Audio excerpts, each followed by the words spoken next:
Dina Takruri of AJ Plus interviewed Bernie Sanders, and she gave him some pretty tough questions on the issue of Israel and Palestine.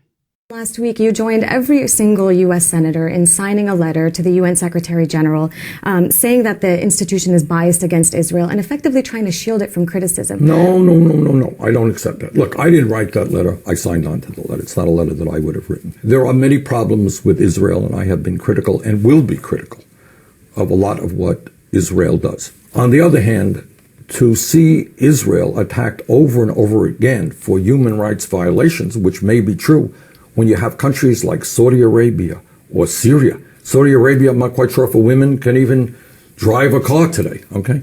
So I think the thrust of that letter is not to say that Israel does not have human rights issues. It does.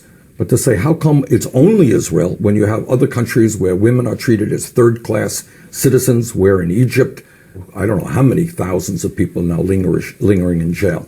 So that's the point of that. Not to defend Israel, but to say, why only Israel? You want to talk about human rights? Let's talk about human rights. Should the UN shield Israel from criticism? No, of course not. Okay. This letter also denounces the boycott, divestment, sanctions movement known as BDS. You, in your lifetime, are a longtime proponent of nonviolent protests.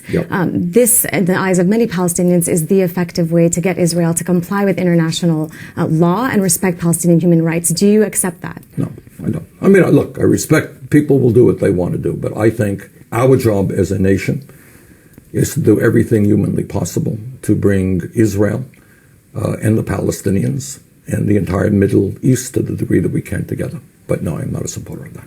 Palestinians will say they've resisted violently, they get punished. They resist non-violently with BDS, they're also punished. We're entering the 50th year in the occupation. June marks 50 years of occupation starting 1967. We know the occupation has no end in sight. We know that this is a government that doesn't plan on ending it. And talks have failed for a quarter century.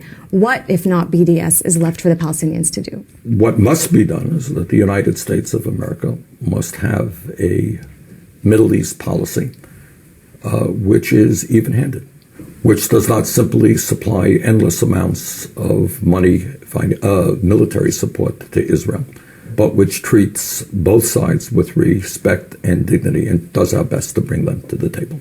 Okay? Just one more question. It's increasingly evident that hopes for a two-state solution are almost dead. At the same time, polls among Palestinians in the occupied West Bank and Gaza are showing that they're increasingly in favor of a one-state solution with equal rights for Israelis and Palestinians alike and equal citizenship. Is that something you believe could happen, or is that something you support? No, I don't. I mean, I think if that happens, then that would be the end of the state of Israel. And I support Israel's right to exist. Do you think a two-state solution is still viable? Yes, I think if there is the political will to make it happen and if there is good faith on both sides. I do think it's possible, and I think there has not been good faith, certainly on this Israeli government, and I have my doubts about parts of the Palestinian leadership as well. You can always tell when Bernie's getting mad because he starts to get, he gets a little red, and he'll end stuff. Okay, wrap it up. I gotta, come on. I'm not comfortable here. Let me go. So let's break down some of his answers there. First of all, to the idea of, like, Israel is singled out by the UN. And then, by the way, the letter that Bernie signed on to heavily implied it's because of anti-Semitism. That's why. Well, first of all, they're not singled out by the UN. They pass token resolutions in the General Assembly about Israel. That's meaningless. That's nothing. The Security Council, where the votes matter, there was the one vote recently, and then the last one before that was 2002.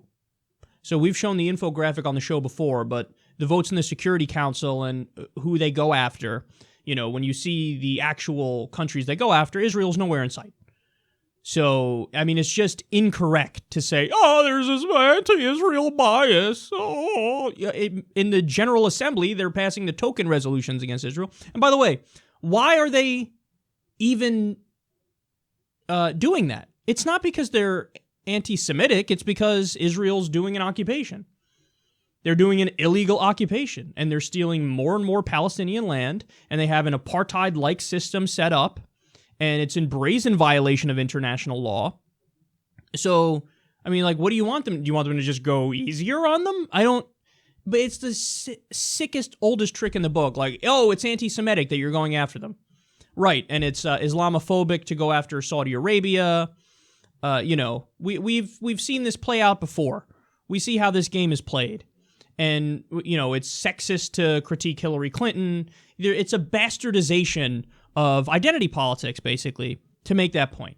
So no, Bernie, there's not like unfair crackdown on Israel. As Israel continues to take more and more Palestinian land as we speak, the concern is like, oh, you're biased against Israel. Please, no. Why isn't your outrage reserved for them fucking continuing to steal the land and continuing the occupation? I mean, Netanyahu, it's preposterous what he's doing. Okay, so, and then let's move on to BDS here. So BDS, Bernie's like, no, I don't support it. And what does he support instead? Oh, an even-handed U.S. policy. But an even-handed U.S. policy to what ends, Bernie? Like, what is... Okay, so we don't have that right now. We don't have an even-handed U.S. policy. We haven't had an even-handed U.S. policy. So what do you want the Palestinians to do? Sit down and wait for a slightly more kind U.S. administration to come in? You know that's ridiculous, Bernie. You've been a supporter of nonviolent movements your whole life, like Dina pointed out. That is a nonviolent movement. So yes, when the Palestinians react violently, they're denounced. And they should be, by the way. I don't support violence either. When they react non-violently, though, they're still denounced, and they're called anti-Semites. But boycott, divestment, and sanctions, that's just economic pressure. That's all that is. That's the same strategy that worked in apartheid South Africa.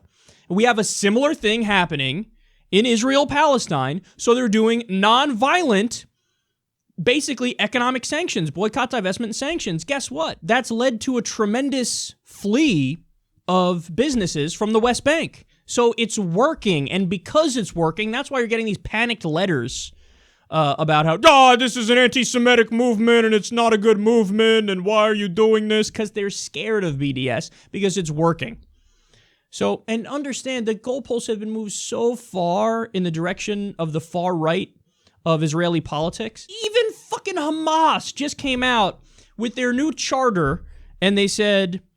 okay, look, this isn't a religious fight. This is a political fight.